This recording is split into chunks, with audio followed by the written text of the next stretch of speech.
Corona vaccine की मांग को लेकर प्रदेश कांग्रेस कमेटी ने अब केंद्र सरकार के खिलाफ मोर्चा खोल दिया है। प्रदेश कांग्रेस कार्यालय में प्रेस कॉन्फ्रेंस करते हुए पीसीसी अध्यक्ष गोविंद सिंह डोटासरा ने कहा कि कोरोना मैनेजमेंट के साथ राज्यों को वैक्सीन उपलब्ध कराने में भी केंद्र सरकार फेल रही है। उन्होंने कहा कि राज्यों को ना तो पर्याप्त ऑक्सीजन उपलब्ध करवाई गई और ना ही अब वैक्सीन उपलब्ध करवाई जा रही है। उन्होंने कहा कि राज्य की जनता ने 25 सांसद चुनकर भेजे हैं। वैक्सीन जनता का हक है, इसके लिए सांसदों को मांग उठानी चाहिए। मोदी सरकार ने वैक्सीन के लिए 35,000 करोड़ का बजट रखा था। इसके बावजूद भी देश की जनता को फ्री में वैक्सीन नहीं दी। साथ ही इस महामारी में भी वैक्सीन पर जीएसटी केंद्र सरकार ले रही है। राज्यों की ओर से कीमत देने के बावजूद भी वैक्सीन समय पर उपलब्ध नहीं करवाई जा रही। डोटासरा ने कहा कि ग्लोबल टेंडर के जरिए भी किसी राज्य को वैक्सीन नहीं मिली। उन्होंने कहा कि जब देश में ही वैक्सीन बन रही है तो ग्लोबल टेंडर के जरिए क्यों वैक्सीन खरीदी जाए। डोटासरा ने कहा कि जनता महामारी से जूझ रही है और मोदी सरकार 7 साल का जश्न मना रही है। इस दौरान उन्होंने महंगाई पर भी केंद्र सरकार पर निशाना साधा।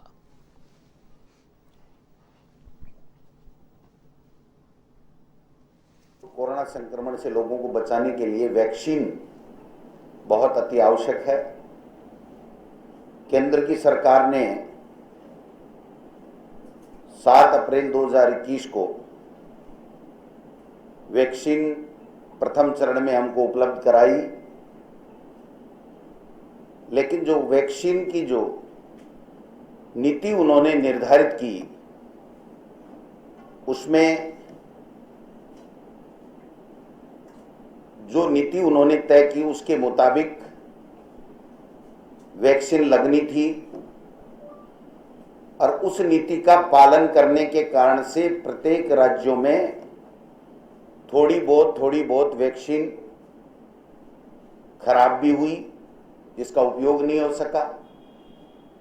लेकिन जब दूसरी वेव आई तो जो केंद्र सरकार की जिम्मेदारी थी कि वो निर्माता कंपनियों को और लाइसेंस दे करके बढ़ा करके या विदेशों से वैक्सीन लेकर के हमारे प्रदेश के और देश के लोगों की जान बचाने के लिए वैक्सीन उपलब्ध करानी थी, वो वैक्सीन उपलब्ध कराने में केंद्र की मोदी सरकार नाकाम रही।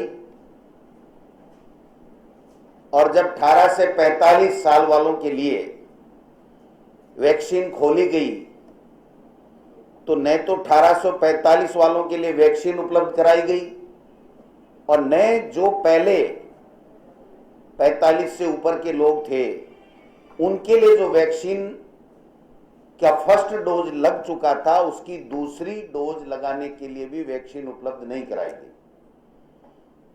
केंद्र की सरकार अपने केंद्र के बजट में 35,000 करोड़ रुपए का बजट प्रावधान रखने के बावजूद जब दूसरी वेव आई और वैक्सीन उपलब्ध कराना उसके लिए मैंडेटरी था, उसकी ड्यूटी में आता था, उन्होंने पूरे देश में हर राज्यों को अपने हाल पे छोड़ दिया, वैक्सीन उपलब्ध नहीं कराई।